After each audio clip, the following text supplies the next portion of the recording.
Façamos o homem à nossa imagem e semelhança. Com quem Deus conversava quando reverenciou sua criação no Gênesis. O Antigo Testamento afirma, em Gênesis 1:26, que no momento da criação do homem não havia apenas um Deus, e sim deuses que conversavam entre si. Inúmeras religiões acreditavam na participação de vários deuses na criação do homem. Os Vedas atribuem a criação do homem a divindades como Indra, Varuna e Agni. O poema épico de Mahabharata conta que, há milhares de anos, deuses visitavam a Terra em suas carruagens de fogo. Muitas ideias evolucionistas foram introduzidas em nossas mentes por intermédio da religião e da ciência. De acordo com Spinoza, deve ter havido um motivo para terem contado tantas mentiras à humanidade.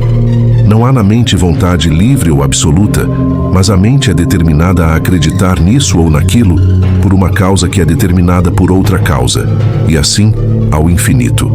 Afinal, quem eram os protagonistas da criação do homem? Os pterossauros voavam pelo céu e outros répteis se guerreavam mutuamente.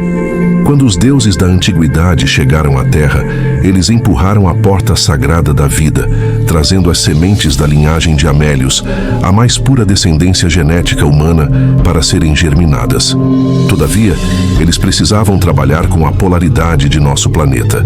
Para estabelecer o equilíbrio entre o bem e o mal, eles sopraram o fôlego angelical nas narinas dos homens, dando início à alma vivente. Gênesis 2:7. A informação bíblica é um procedimento cirúrgico no qual foi introduzido o gene réptil ou a mancha do pecado nas narinas do ser humano. Porém, antes de sujar a raça humana, os deuses preservaram uma linhagem de homens puros, a real linhagem sacerdotal da Suméria, da qual descenderam os patriarcas do Evangelho. Por causa desse apêndice de origem réptil, o homem se tornou agressivo e com um aguçado instinto reprodutor. Dessa forma, o momento da criação do homem foi marcado pela presença da serpente do Éden, tão citada pelos trechos evangélicos e por todos os escritos da antiguidade. Um primata superdotado corrompeu o DNA humano, introduzindo um gene maligno para impedir a encarnação do Verbo. Na figura de Adão e Eva, no que tange ao fruto proibido, a serpente, na verdade, é um reptiliano. Você já percebeu que em todas as ilustrações sobre a criação do homem existe a presença da serpente? A raça serpente ou reptiliana é a raça que forneceu o apêndice reptiliano introduzido no homem e que está presente na Terra desde primórdios. Na Índia, as serpentes são os nagas que vivem no subterrâneo e são associadas à sabedoria. Para os astecas, Quetzalcóatl era o deus do saber, denominado Kukulkan por culturas pré-colombianas. Na China e no Japão, a tradição fala de tempos imemoriais, nos quais o mundo era governado pelos reis dragões, e que eles tinham a capacidade de mudar da forma draconiana para uma forma com aparência humana. Na essência, todas as religiões, textos evangélicos, apócrifos e sânscritos narram a mesma história sobre o início da humanidade.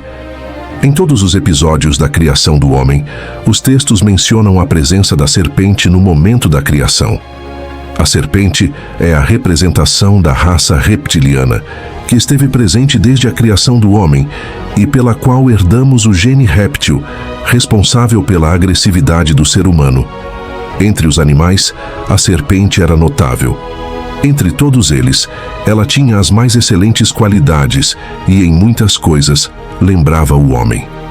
Como os homens, andava sobre duas pernas e era tão alta quanto um camelo. Seus dons mentais superiores fizeram com que ela se tornasse traidora. Ela tinha inveja do homem. Tinha inveja do sexo humano. Foi punida por ter tentado Eva. Deus disse: "Eu criei você para reinar entre os animais, para andar ereta. Mas você não estava satisfeita. Então, vai andar sobre o próprio ventre." Manuscrito de Nag Hammadi. A mitologia estuda os mitos de diferentes culturas. Porém, todas elas descrevem deuses em comum e com denominações diferentes. O deus Apoio era conhecido pelo mesmo nome pelos gregos e pelos romanos.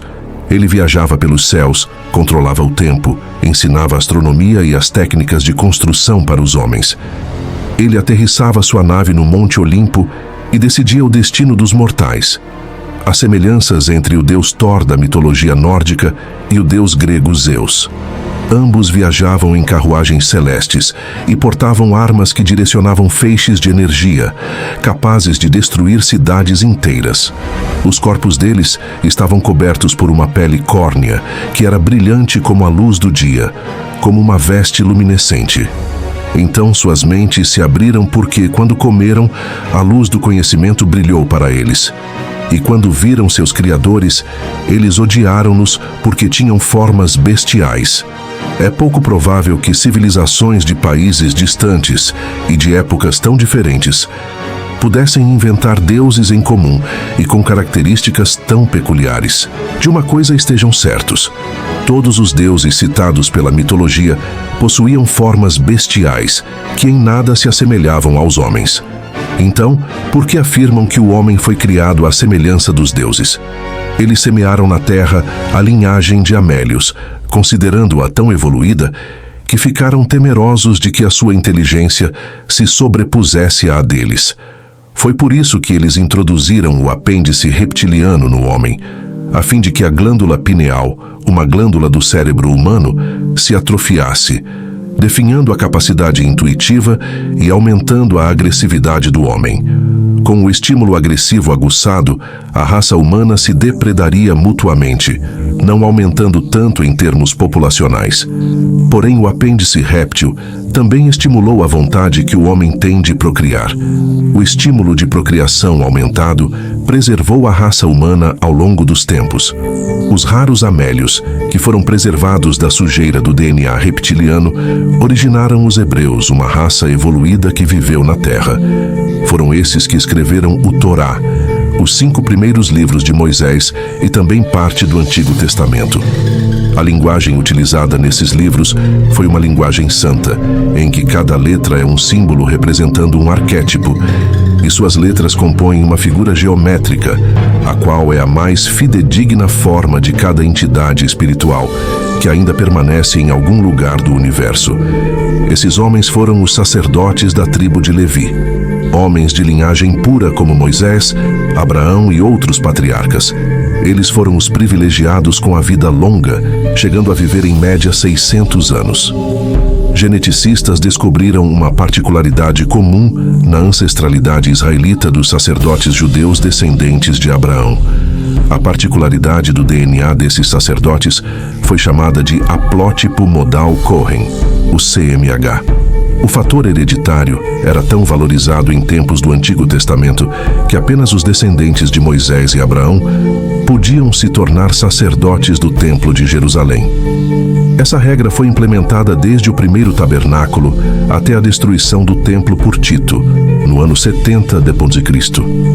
O status sacerdotal do haplótipo modal Cohen era transmitido pelo cromossomo e, indicando que o sacerdote descendia do único ancestral que viveu em 3000 a.C., todos os homens que possuíam essa ancestralidade comprovada pelo CMH eram considerados homens da tribo de Levi, os sacerdotes de raça pura. Não seria essa a pureza de raça tão procurada por Adolf Hitler, a qual ele temia estar presente nos judeus? Não achei referências bibliográficas que mencionem o hermafroditismo ou a androginia em seres de Amélios. Porém, encontrei referências sobre hermafrodita, ou seres com 2 sexos, nos documentos das antigas civilizações. No Hermitage de Leningrado, existe uma cópia da estátua de Pólicis, do século V a.C., cuja representação é de um ser humano hermafrodita, contendo seios e genitália masculina. Em várias outras obras de arte da antiguidade, são retratadas figuras bissexuais, como a hienos barbuda dos cipriotas, o arofitos, com corpo de mulher e genitália masculina. O hermafroditismo é estudado pela Midrash, por meio do judaísmo, compondo um Adão hermafrodita, considerando-se que os Adões étnicos eram andrógenos bissexuados com imagem dos deuses. Segundo Heródoto, no antigo país habitado por nômades nas mediações do Mar Negro, existiam os enaneus, que eram homens com aspecto de mulher. Foi também onde viveu Afrodite, deusa que gerou Hermafrodito, o deus que possuía órgãos sexuais de ambos os sexos. Tudo indica que os homens hermafroditas estavam biologicamente aptos para evoluir e seguir seu curso na história. Segundo Heródoto, Plínio e Platão, o hermafrodita existiu por um período muito longo. Fico a pensar na miscelânea de raças e criaturas bizarras viveram na Terra, e seria difícil de acreditar se não fossem as evidências arqueológicas como fósseis, estatuetas, escritas cuneiformes, hieróglifos e um arsenal de provas que testemunham que uma diversidade de criaturas não humanas habitou o nosso planeta. Estatuetas de reptilianos encontradas nas ruínas das cidades de Ur e Eridu, datadas de 5000 a.C. As estatuetas e representações de humanos, com feições de lagartixa ou serpente, são características do sul da Mesopotâmia. Todas as confirmações são necessárias para não abandonarmos essa verdade no crivo de nossas descrenças, assim como a ciência parece ter abandonado as mesmas informações ao léu da casualidade. Ora, naquele tempo, havia gigantes na terra, e também depois, quando os filhos de Deus possuíram as filhas dos homens, as quais lhes deram filhos. Estes foram valentes varões de renome na antiguidade. Gênesis 6:4. Mencionar histórias de gigantes em um livro de especulação científica parece ser coisa de maluca. De fato, verdade e loucura são limítrofes. A história de gigantes é tão real que pode ser comprovada por provas arqueológicas. Pelo visto, eles tinham sentimentos. Um gigante que vela o outro na tumba não pode ser irracional. Uma mulher gigante que morreu com seu filho atracado nos braços demonstra ter possuído sentimentos que foram além da defesa de sua prole. Em 1895, Dyer encontrou durante suas escavações mineralógicas em Antrim, na Irlanda, um gigante fossilizado. Esse gigante possuía 3,70 metros de altura, 1,97 metro de circunferência torácica, 1,37 metro de comprimento de braços e pesava 2 toneladas, dotado de aparência e morfologia humana. Outro fóssil gigante que foi encontrado em 1895, em Bridlevale Falls, Califórnia, Estados Unidos, dentro de uma tumba, era uma mulher segurando uma criança. Porém, Saul e os homens de Israel se ajuntaram e acamparam no Vale do Carvalho e ordenaram a batalha contra os filisteus. E os filisteus estavam em um monte de um lado, e os israelitas estavam em um monte do outro lado. Então, saiu do arraial dos filisteus um homem guerreiro, cujo nome era Golias de Gate, que tinha de altura 6 côvados e 1 palmo. Samuel 17:2-4. Os gigantes viveram na Babilônia. Segundo manuscritos, eles andavam acompanhados pelos Nefelins. Os Nefelins foram os deuses que caíram do céu, os supra-humanos que possuíam características reptilianas aladas.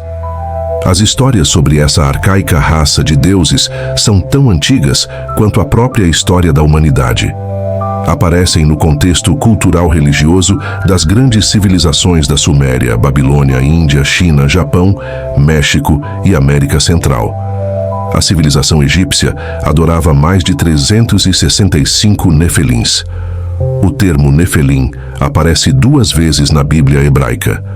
Vários textos antigos mencionam que eles apresentavam caudas ou asas conforme sua hierarquia. Naqueles dias, havia os Nefilins na terra, e também depois, quando os filhos do verdadeiro Deus continuaram a ter relações com as filhas dos homens, e elas lhes deram filhos. Eles eram os poderosos da antiguidade, os homens de fama. Gênesis 6:4. Na teologia cristã, católica, ortodoxa e protestante, o termo anjo caído se refere a um anjo que foi expulso do paraíso e exilado para a terra. Esses anjos cobiçariam o poder do mundo e instilariam sua fúria e seu veneno contra a humanidade ao longo dos tempos. Eles são os reptilianos. A propósito, onde está escrito que eles abandonaram a terra?